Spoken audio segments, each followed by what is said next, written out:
it's a very robust way of looking at these scrums, right? With everybody jumping around doing everything, and the guy playing the ranger is shouting, "But I got up on top of the rock, I've got a better shot," or something like that.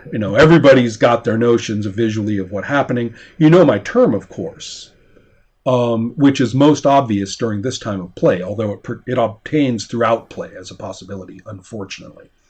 But it's so obvious when it obtains here. Murk. Murk is when you don't know what to do in terms of these procedures. You don't know, especially when you have entered into this kind of resolution. That transition is one of the most difficult parts of play. And it is so difficult that it's usually turfed. Which is to say, when do we start using any specialized mechanics of this kind? As I have said before, you guys are all having a nice parlay with the rival clan or biker gang or whoever. And the problem is that one of your players says, "I huck my hand axe at that guy's head." Right. Do you roll initiative now? Do you have perception checks to see who's ready and who's not? Do you say one of their speedy guys would have had the chance to put an arrow through your hand before you hucked the axe? Right. Because by stating that action, was that actually a formal initiation or not? Right. Or was it a statement of intent, in which case now we move into the initiation mechanics from scratch? Right. That makes sense. How many arguments at the table do you think that particular conundrum has caused historically? Yeah. In many cases, it actually defines play. Whatever way in which an authoritative person at the table handles that will define what play is like for that group from now on.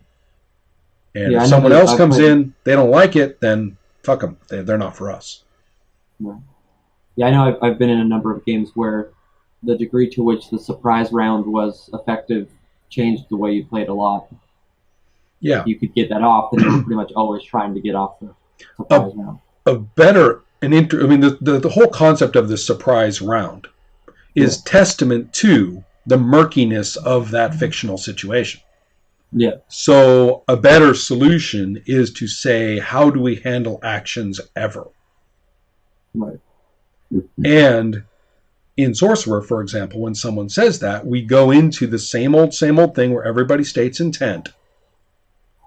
And then the guy who's hucking the axe just is really hoping for a really high roll, because if it is coming in first or second, then yeah, he did get it off quick. Right. And Mr. Speedy Arrow, who got a low roll, is sitting there wondering whether he better abort that arrow shot, because it's too late now anyway. Yeah. Or maybe, do you see how that goes? Yeah, that makes sense. But it is a little interesting for people who are used to it being murky and therefore accustomed to patch rules like surprise rounds to unmurk it just for government work, right? Just to get through this. Yeah.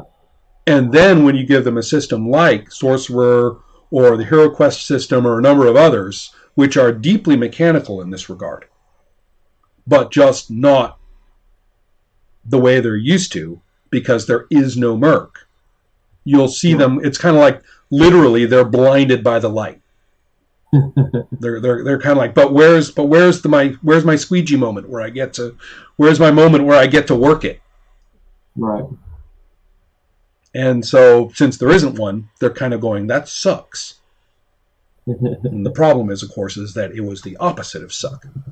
It was not murky. So all of this is IIEE, and as you can see, could probably stand a full seminar at Adept's Play, except We already did one. So there's already a whole seminar of multiple people discussing this exact thing. So that's that.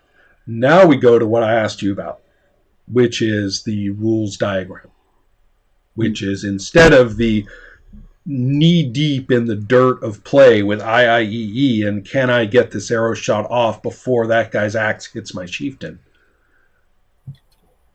Not doing that. Now we are looking at play as a whole. Yeah. Now, this is not the PDF of the rules. This is my handout and personal use document that I make for most of the games that I play. You'll see that there is a diagram of play. And in this particular case, it is diagramming the motion of dice from person to person, or rather, the motion of dice if you're one person. Diagrams are not step by step, do this now, do this next, do this now, do this next. Now you can do that. Walkthroughs for play. That's not what these diagrams are. Right. These are not driving instructions. These are engine schematics. So if you look at the one for Ocean, you'll see that you've got a pool of dice that you can throw into situations when people name hazards. And that once you've used the dice, they can go to another player, or they can go out of play. They can go into other. You can see the places where they go. I hope, right? There's destinations for the dice. The best way to look at it is that as play goes by, and if you have a lot of play, everybody will exhaust their initial pool, and therefore the only dice anyone has is the ones that recently they acquired from other players. Because you can use those to deal with hazards too. So do you see how at first everybody seems to be playing out of their own pools, and then as play goes on, it's shifted into more of a crisscrossing exchange of dice, and those are the only dice pretty much in play. The important thing about Ocean is that the two important ways for a character to be resolved in play, which is to escape or to die, the only two ways for those to occur are based on a judgment call. When, relative to the hazards that character has overcome, people look at each other and say, I think that does get you out of here. Sorry. That's all right. So relative to the hazards that particular character has overcome to date, people kind of look at each other and say, you know what, you're out of here. That is the manhole to get out. We think anybody who's done all that shit should pretty much get out of here. Right. So you're out. You've escaped.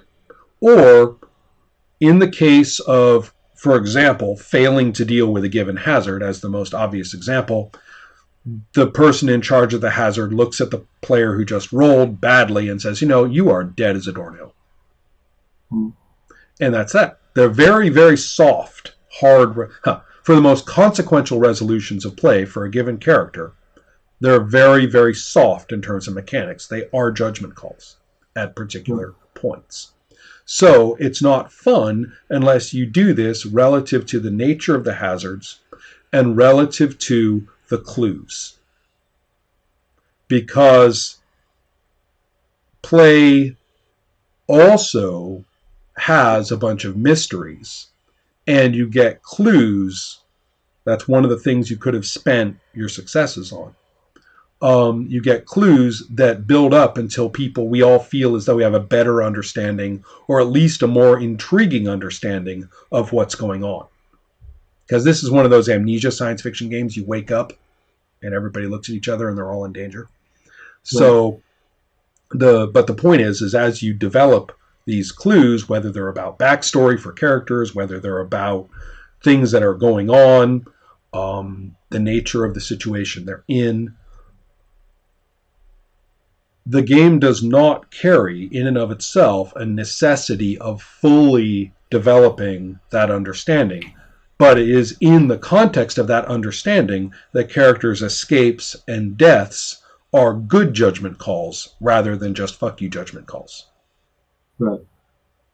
If you understand what the dice are doing relative to the fiction of the game, you've got a much better understanding of Ocean. Does that help a little bit?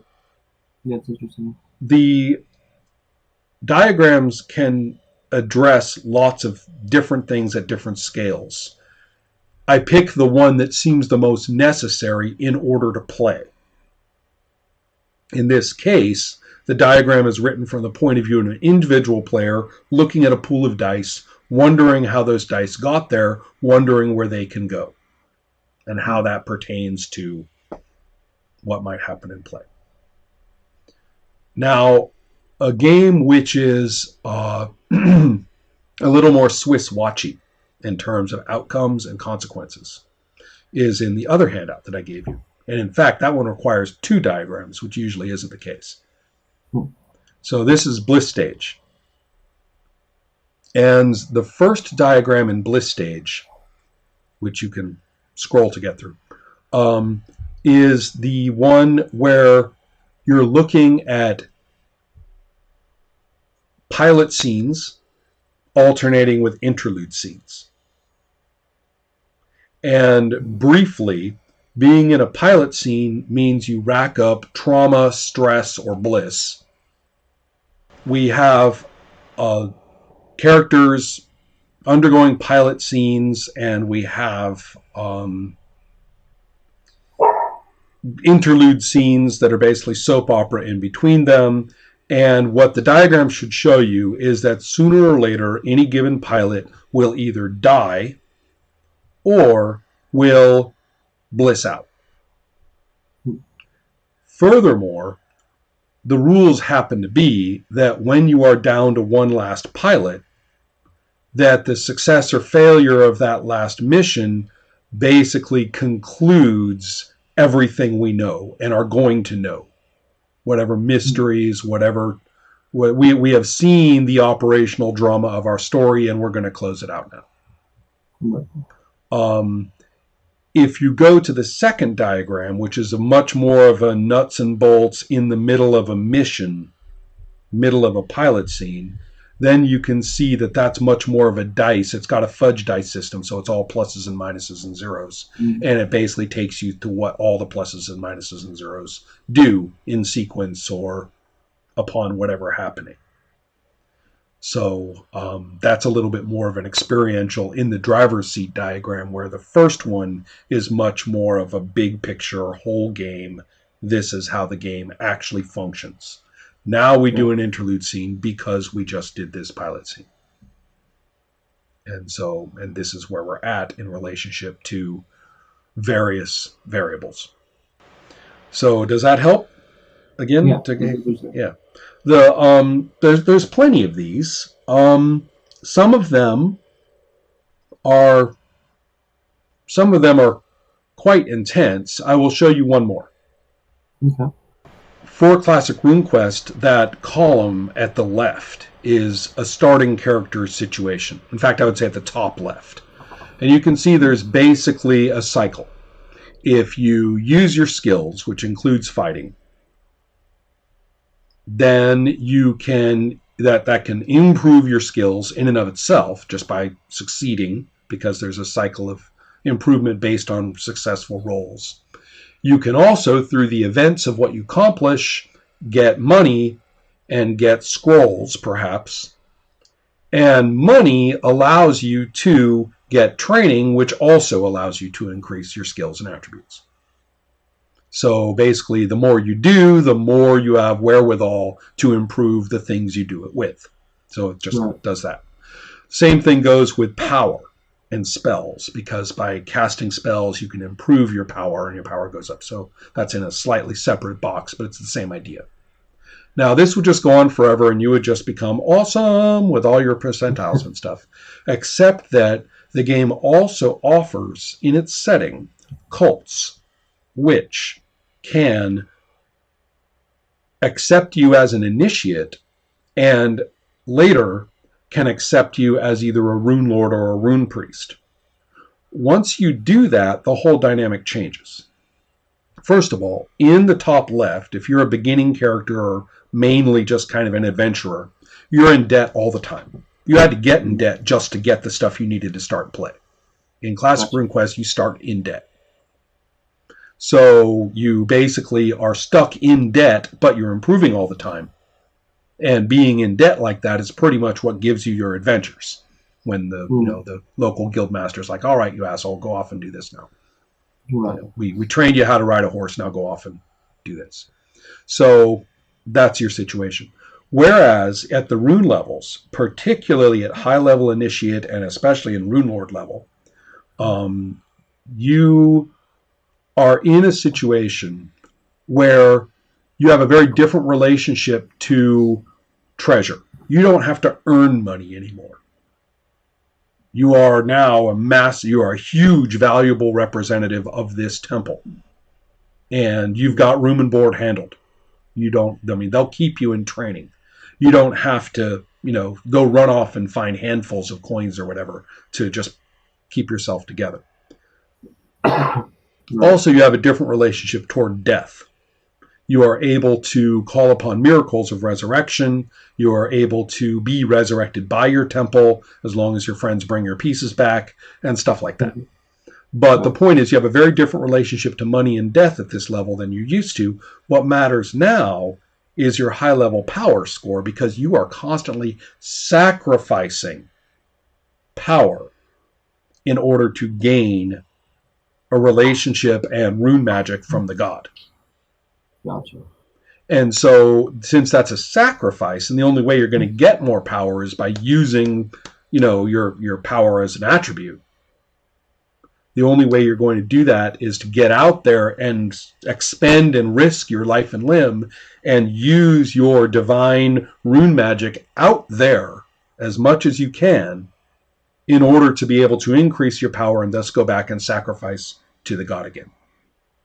So you see, you're in a completely different cycle of debt, if you will. But it's a huge social transition. So that diagram is Classic RuneQuest right there. Interesting. Yeah. So as you can see, diagramming your game, and again, it's difficult to say how because the level at which you diagram it is highly specific to your needs of design. Yeah, I was noticing that that says nothing about the conflict resolution. Right. That's the big overarching picture of the characters' cycles and stuff. Absolutely. If you go to the videos that I've got, the one that includes Matt Snyder's 9 Worlds is particularly detailed because I walk you through the diagram at its simplest, at its intermediate level of complexity, and at its final stage of complexity. And the first one includes basic resolution, whereas the final one includes massive consequences of play in general.